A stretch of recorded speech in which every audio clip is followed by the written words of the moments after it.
Dear learner, welcome back to study with Rajan group YouTube channel. आज का topic पढ़ेंगे अपन हेरिडिटी एंड इवेल्युएशन, वंशागति एवं विकास। उसके क्या करेंगे, पीवाई क्यू सीधे जो है पढ़ेंगे।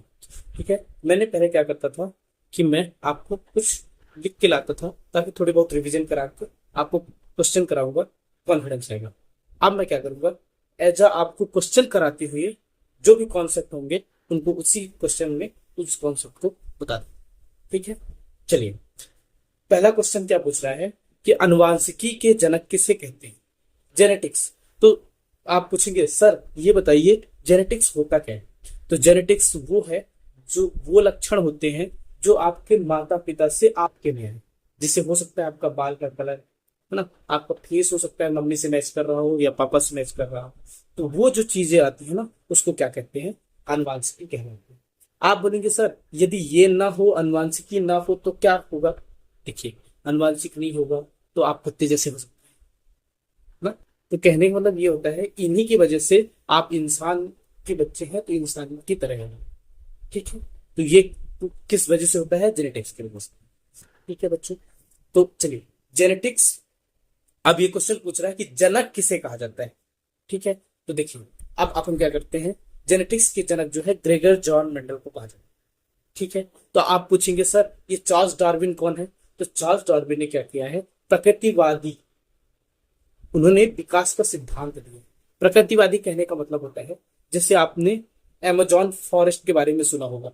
अमेजोन में क्या होता है, बहुत पेड़ लंबे लंबे होते हैं, जबकि और अदर जगह पेड़ जो होते हैं छोटे होते हैं। क्यों, क्योंकि एज अमेजोन फॉरेस्ट में धूप के लिए क्या होती है, हर पौधे से लड़ाई होती है कि मुझे जिसको जितने पौधे जिस पेड़ जितना ऊंचा होगा उसको उतना धूप मिलता है। इसके कारण क्या होता है, वो होता है। वैसे ही है ना, तो ये किसने दिया है, चार्ल्स डार्विन ने दिया सिद्धांत। समझ गए क्या। ठीक है, लैमार्क क्या है, उन्होंने लैमार्क कहा कि जो है आप जो है बहुत सारे चीजें सीख सकते हैं, है ना। जैसे मैं प्रैक्टिस जितना आप लोगों को पढ़ाऊंगा उतना क्या प्रैक्टिस कराऊंगा, आप क्या करेंगे उस चीज टॉपिक को समझ जाएंगे और आपके एग्जाम में वो चीजें बन जाएंगी। तो लैमार्क बोलते हैं कि बहुत सारी चीजें सीखी जा सकती है, अर्जित लक्षण भी होते हैं, बहुत लक्षण अर्जित किए जा सकते हैं। ठीक है, तो ये लैमार्क। जबकि डी विरीज क्या है, तो डी विरीज जो है हमारे वो बोलते हैं म्यूटेशन का सिद्धांत देते हैं। म्यूटेशन का मतलब होता है कि कोई भी चीजें दूसरी पीढ़ी में अचानक से बहुत बदल जाए।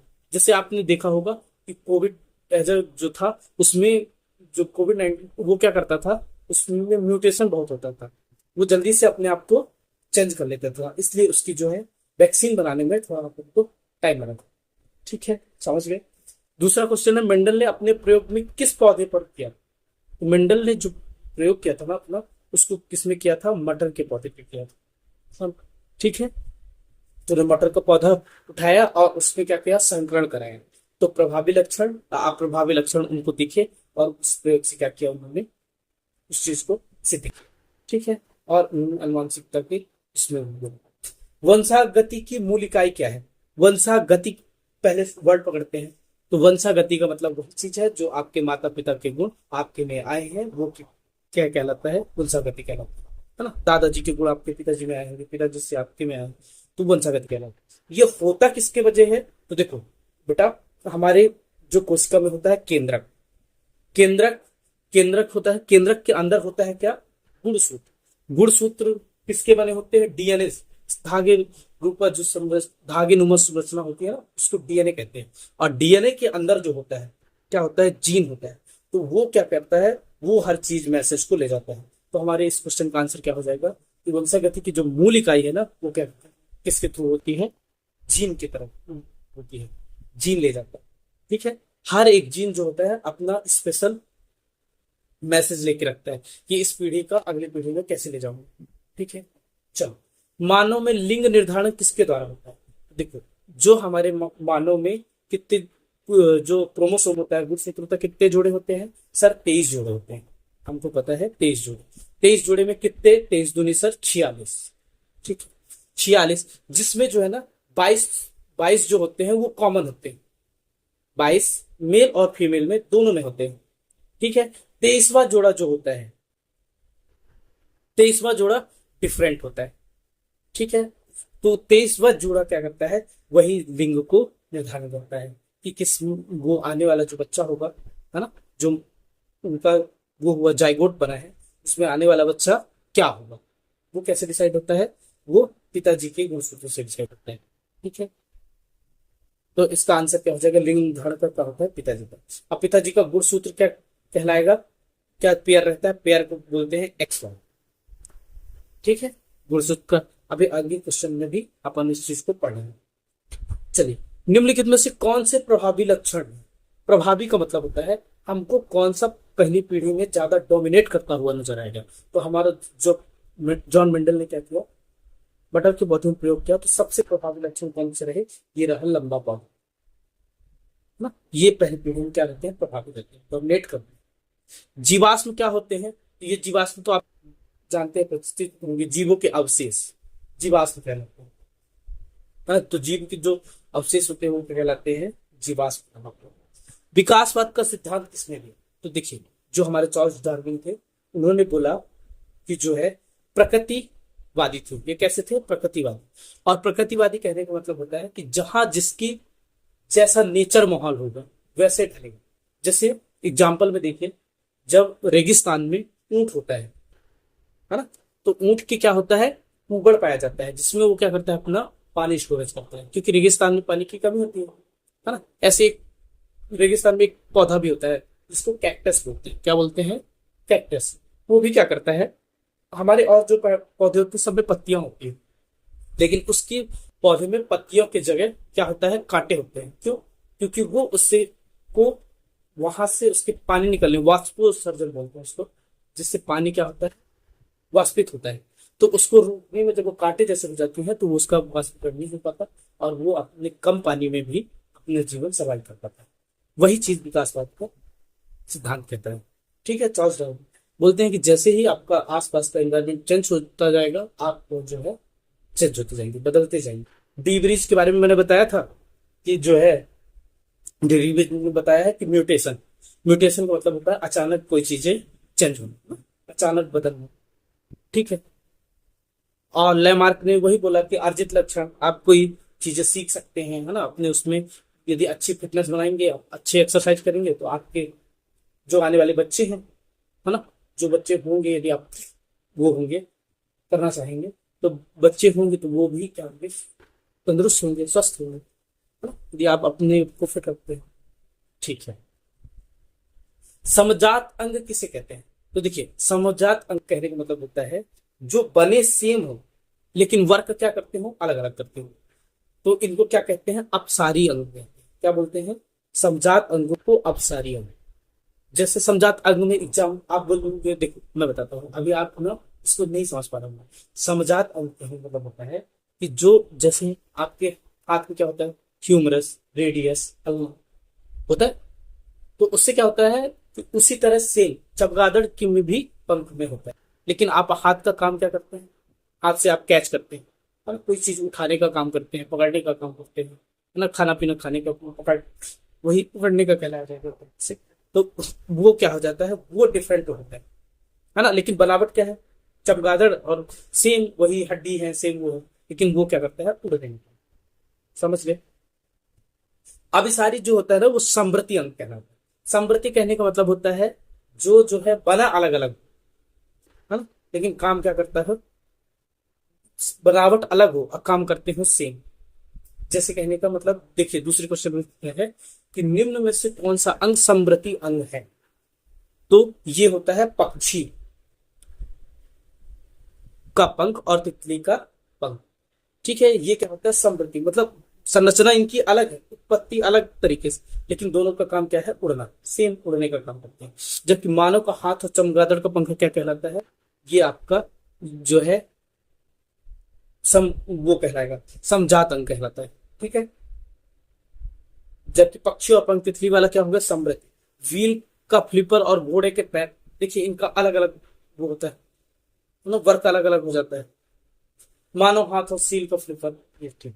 मानव मादा में लिंग गुणसूत्र का संयोजन क्या होता है, कहने का मतलब ये होता है कि जो मानव मादा होती है ना, फीमेल होती है, उसका लिंग जो गुणसूत्र का संयोजन लास्ट वाला कौन सा होता है, तो वो होता है XX।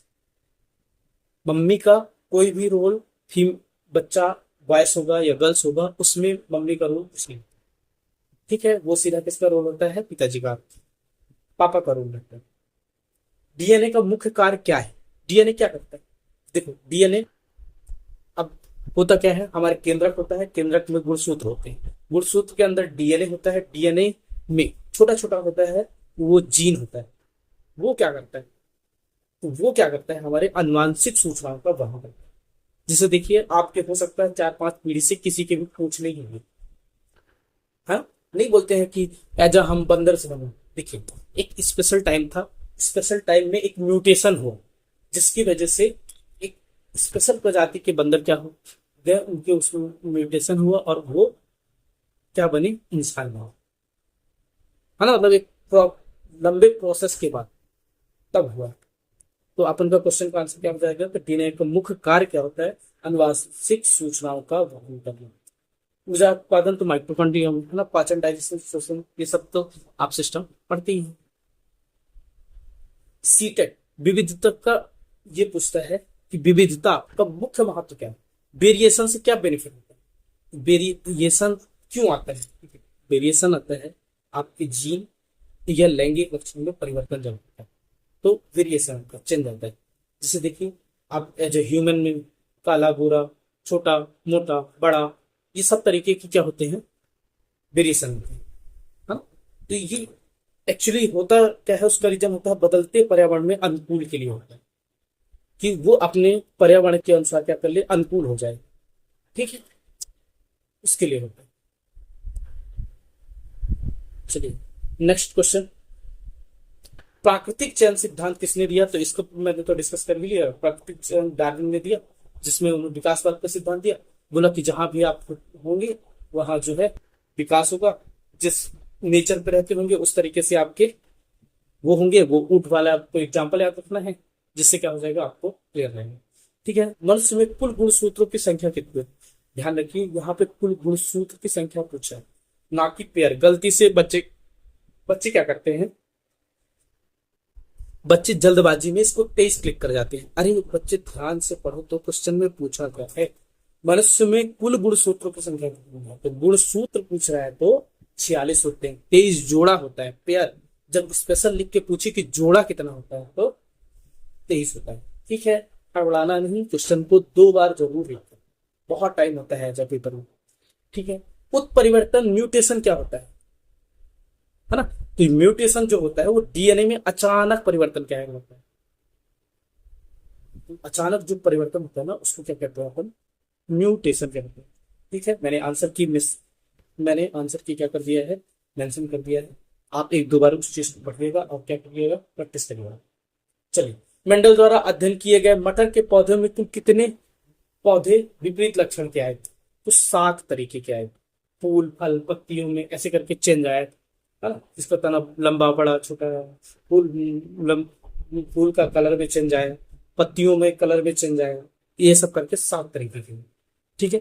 प्रभुत्व के नियम के अनुसार F1 पीढ़ी में कौन सा लक्षण प्रभावित होता है, तो F1 में जो डोमिनेट करेगा वही प्रभावी होगा, तो प्रभावी लक्षण जो होता है उससे वही F1 पीढ़ी में आपका प्रकट होगा, ठीक है। अप्रभावी लक्षण कब प्रकट होते हैं, तो ये F2 पीढ़ी में, ये ऐसा एक क्वेश्चन करके ना उसमें भी आया था, किसमें, आपके हॉस्पिटल असिस्टेंट, तो देखिए एनसीईआरटी का मेन चीज क्या है, अपन पढ़ रहे हैं एनसीईआरटी। एनसीईआरटी जहां भी क्वेश्चन आते हैं ना, जहां भी साइंस लिखा है वहां आपको ये सारे इस टॉपिक के क्वेश्चन मिलते हैं, मतलब स्पेशल एग्जाम, ठीक है, एग्जाम अलग अलग है, मतलब सीटेट है, पीटेट है, एमपीटेट है, लेकिन आप क्या करेंगे, बढ़िया से अपना एनसीईआरटी में बढ़िया से पकड़ बनाएंगे, है ना, अच्छे से बेसिक क्लियर करेंगे, उससे क्या होगा, कहीं भी कोई भी से एग्जाम देंगे सब क्वालिफाई होगा। मानव में कितने जोड़े गुण से होते हैं, अब यहाँ पे जोड़े को पूछा, देखो इसमें ऑप्शन बढ़िया, उसको 46 भी देना, क्योंकि बच्चा जो है प्लोटो में 46 गलत करता है, लेकिन यहाँ पे जोड़े में पूछा है तो ऑप्शन इजी है, जिसकी वजह से 23 होगा, ठीक है। चलिए, डीएनए का पूरा नाम क्या होता है, डीऑक्सी राइबोन्यूक्लिक एसिड, पूरा नाम ए, डीऑक्सी राइबोन्यूक्लिक एसिड, अच्छे से इसको लिख के प्रैक्टिस करना, ठीक है। समझात अंक बताया, जिनकी जो है आकार बनावट सेम हो लेकिन वर्क अलग अलग होता है ना। जैसे किसका, मानव हाथ, मानव का हाथ और वेल का क्लिपर, ये इससे क्या होते हैं, अलग अलग होते हैं। ठीक है। समवर्ती अंग किस प्रकार के होते हैं, तो समवर्ती किस प्रकार के विकास को दर्शाते हैं, तो समवर्ती अंग जो है ना अलग अलग तरीके के बने हो लेकिन वर्क एक हो, ये अभिसारी कहलाते हैं। कौन से कहलाते हैं, अभिसारी। बनेगा क्या, अभिसारी वाले समझ के आप अभिसारी अंग भी समझ। कृत्रिम चयन कहने का मतलब देखो, जब आप खेती करते हैं क्या करते हैं, अच्छे अच्छे पौधे लाते हैं, हाँ? वो कलेक्शन क्या कहलाता है, अच्छे पौधों का कलेक्शन कृत्रिम चयन। उत्परिवर्तन म्यूटेशन भी आप समझ रहे हैं। जीवाश्मों की आयु का निर्धारण किसके द्वारा, देखो एक होता है कार्बन डेटिंग करते हैं अपन, है ना। कार्बन डेटिंग में किसका करते हैं, तो चट्टान का करते हैं, जिस चट्टान में वे पाए जाते हैं। क्योंकि जब उस चट्टान की जानकारी हो जाएगी तो उसमें पाया गया जीवाश्म भी आपको पता चल जाएगा ये कितने संख्या है। ठीक है। योग्यतम की उत्तरजीविता, सर्वाइवल ऑफ द फिटेस्ट। देखिए कहने का सिंपल से एग्जांपल अपने में, यदि आप अच्छे से प्रैक्टिस करेंगे, अच्छे से पढ़ेंगे, है ना, तो अच्छे से जब पढ़ेंगे तो क्या होगा, अच्छी जॉब मिल जाएगी और आपका लाइफ स्टाइल अच्छा हो जाएगा, है ना। तो वो क्या हो जाएगा, आप योग्य हो जाएंगे तो आपका सर्वाइवल आसान हो जाएगा। उत्तरजीव, योग्यतम की उत्तरजीविता किसने दिया, डार्विन ने। इन्होंने भी बोला है कि योग्यतम ही अच्छे से वो हो। विविधता का मुख्य स्रोत क्या होता है, तो भाई वेरिएशन आता क्यों है, विविधता को इंग्लिश में बोलते हैं वेरिएशन। वेरिएशन क्यों आता है, तो बेटा जो वेरिएशन आता है ना, वो डीएनए की प्रतिकृति, प्रतिकृति का मतलब होता है कि जब डीएनए आता है, जैसे मान लीजिए आप वो ले लीजिए ह्यूमन में, ह्यूमन में क्या होता है, लैंगिक जनन होता है। आपके मम्मी के जो 23वां पेयर का एक्स एक्स में से कोई एक आता है ना, और जो होता है पिताजी के में एक्स वाई गुणसूत्र में से कोई एक आता है।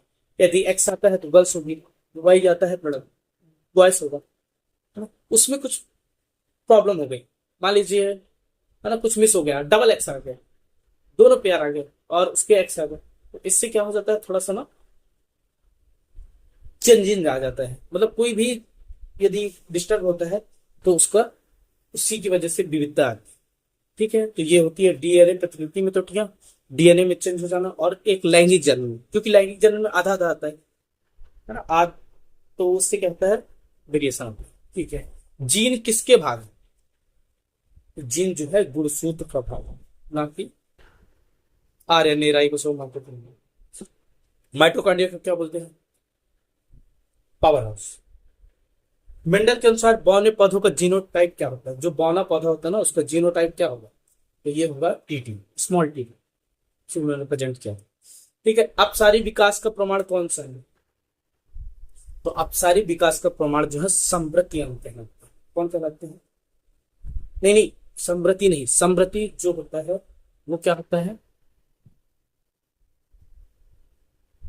आप भी सारी होता है, जबकि समजात अंग जो है अपसारी।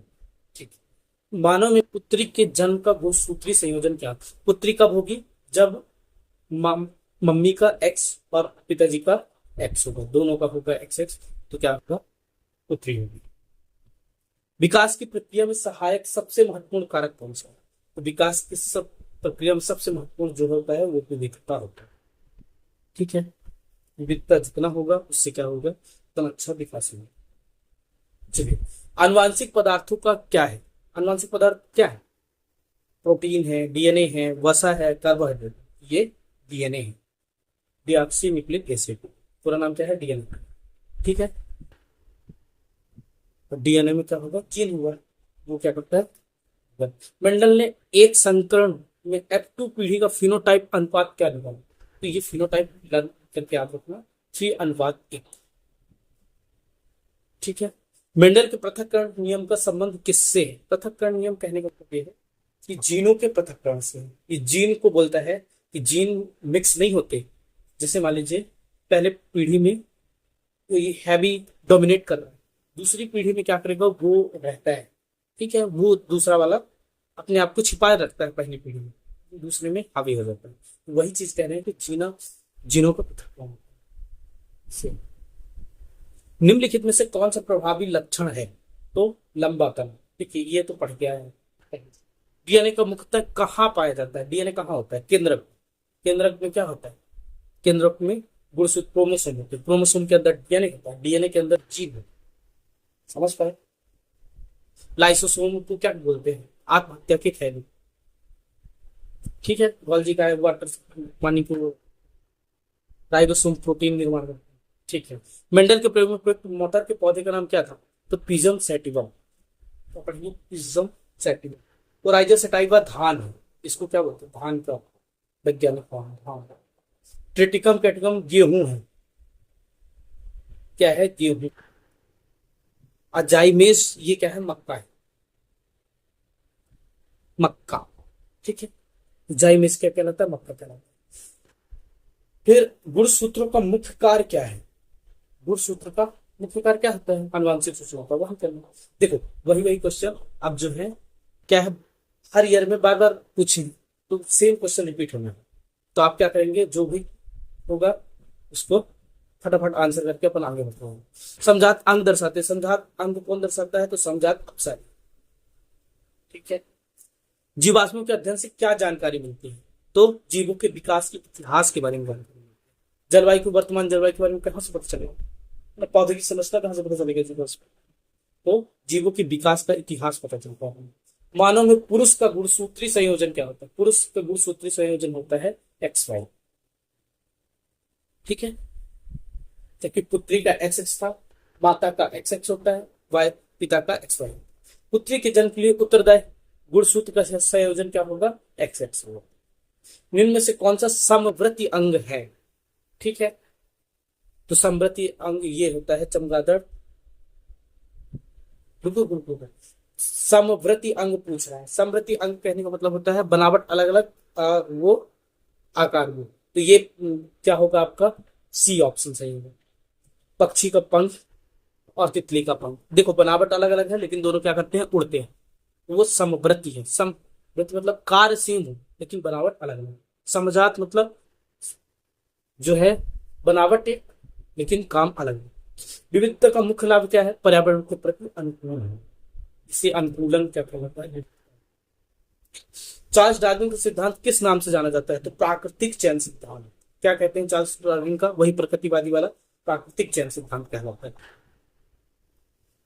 मानव में कुल गुणसूत्रों की संख्या कितनी होती है? कुल गुणसूत्रों की संख्या पूछा है बेटा, इसको बार बार नोटिस करना। ये यहाँ पे बच्चे बहुत कंफ्यूज होते हैं। कुल पूछे तो 46, कुल पेयर पूछे तो 23। ठीक है, जीवाश्म विकास किस प्रकार के प्रमाण? तो जीवाश्म का विकास जो है किस प्रकार के प्रमाण? जैव रासायनिक प्रमाण है, अप्रत्यक्ष प्रमाण है, प्रत्यक्ष प्रमाण है ना, भ्रूणी प्रमाण है। तो इसका क्या करना? कमेंट बॉक्स में आंसर करना। एक क्वेश्चन के लिए आपको कमेंट बॉक्स में आंसर करने के लिए छोड़ रहा हूं। ठीक है, थोड़ा सा सोच के आंसर करना। डीएनए में आनुवांशिक सूचना की मूल इकाई क्या है? ये भी रिपीटेड क्वेश्चन है, इसका आप भी कमेंट बॉक्स में आंसर करेंगे। प्राकृतिक चयन का परिणाम क्या होता है? अनुकूल जीवों का जीवित रहना। प्राकृतिक चयन परिणाम मतलब कहने का जो है वो अपने प्रकृति के अनुसार अपने आप को क्या करते हैं? जन्म करते हैं। तो ए ऑप्शन होगा। विकास की प्रक्रिया में नई प्रजाति के निर्माण का आधार क्या होता है? तो नई प्रजाति क्यों बनती है? क्योंकि उसमें विविधता आता है ना। चलिए, आनुवंशिकता विकास के अध्ययन से संबंधित विज्ञान की शाखा क्या कहलाती है? अनुवांशिकी कहलाती है। ध्यान रखना, क्या कहलाती है? अनुवांशिकी। यूपिटर अनुवांशिकी को जनक किसे कहा जाता है? ये आपने इसको पहले भी पढ़ लिया, तो इसको क्या करते हैं अपन कमेंट बॉक्स में आंसर करना।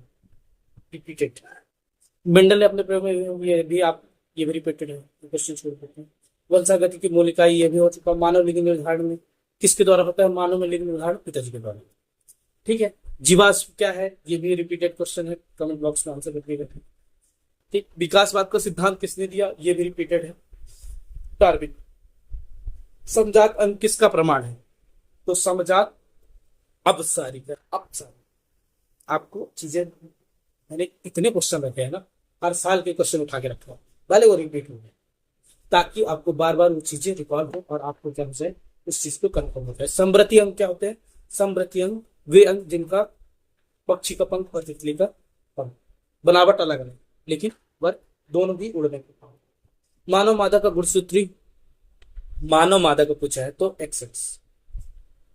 ठीक है, विविधता का मुख्य महत्व क्या है? ये भी रिपीटेड क्वेश्चन प्रति अनुकूलन। मानव में कुल गुणसूत्रों की संख्या, ये तो 4-5 बार क्वेश्चन पूछ लिया है। डीएनए का मुख्य कार्य क्या होता है, ये भी आपको पता चल गया। आनुवंशिक सूचनाओं का वहन क्या कहलाता है। प्राकृतिक चयन सिद्धांत, ये भी रिपीटेड क्वेश्चन है डार्विन का। पुत्री जन्म के लिए उत्तरदायी गुणसूत्र, ये भी रिपीटेड हो चुका है ना। तो ये XX विकास प्रक्रिया में सहायक प्रमुख कारक, ये भी आप जान गए। अनुवांशिकी के जनक आपको पता है ग्रेगर जॉन मंडल। चार्ल्स डार्विन को विधिवाद लैमार्क वो क्या करते हैं, अर्जित लक्षण को बताते हैं। डी ब्रीज जो है क्या बोलते हैं, म्यूटेशन कैसे होता है जो उसके बारे में बताते हैं। मेंडल ने अपने प्रयोग में किस पौधे को यूज किया था, तो मटर को किया था। ठीक है। वंशानुगति की मूल इकाई क्या होती है, ये भी आपको पता है, जीन होती है। ठीक है। फिर क्या बोलता है, निम्नलिखित में कौन सा प्रभावी लक्षण होगा, तो प्रभावी जो होगा डोमिनेट कौन करेगा, तो डोमिनेट में लंबा पौधा ये वाला करता है। ठीक है। मानव में लिंग निर्धारण किसके द्वारा होता है, तो मानव में लिंग निर्धारण, ये भी रिपीट हो गया, पिताजी के द्वारा होता है। जीवाश्म क्या होते हैं, ये भी आपको प्राचीन जीवों के अवशेष। विकासवाद का सिद्धांत किसने दिया, तो विकासवाद का सिद्धांत डार्विन ने। समजात अंग किसके प्रमाण है, तो समजात अंग जो है अपसारी के हैं। संप्रति अंग का उदाहरण है, संप्रति मतलब वही पक्षी का पंख तितली वाला। मानव मादा का गुणसूत्री संयोजन, ये भी आपको पता है, XX। विविधता का मुख्य महत्व प्रति पर्यावरण अनुकूलन। मानव में कुल गुणसूत्रों की संख्या कितनी होती है, तो ये भी 2-3 बार आ चुके हैं क्वेश्चन, है ना। तो आप क्या करेंगे, इसके बाद भी क्वेश्चन बहुत सारे रिपीट है, आपको टाइम मिले जरूर क्वेश्चन को पढ़ लीजिएगा। मैंने क्वेश्चन अच्छे अच्छे रख दिए हैं। ठीक है। तो आज की क्लास अपन यहीं पे रुकते हैं। Thank you for watching. And कोई भी डाउट आता है, आप क्या कर रहे हैं, या तो कमेंट बॉक्स में कर दीजिए, हमारा चैनल बना है, आप उस पर पूछ सकते हैं, है ना। उसके थ्रू आप अपने सारे डाउट्स पूछ सकते हैं। Thank you for watching and like and share.